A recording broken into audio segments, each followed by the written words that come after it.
হচ্ছে একটা বেগুন, একটা মূলা, একটা আলু, 2-3টা ডাঁটা দিয়েছি। দিয়ে আগে সবজিগুলো তেলে ভেজে ফেলছি, তারপরে পেঁয়াজ মশলা কষা, তারপরে ঝোল দিছি, সবজিগুলো দিছি।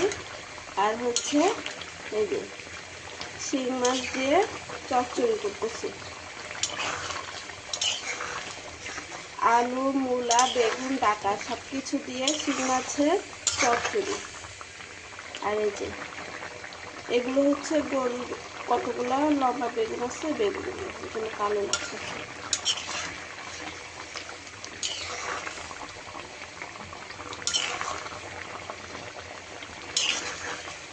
সবজি দিয়ে শিং মাছ দিয়ে চচ্চড়ি রান্না করতেছি। টাটা।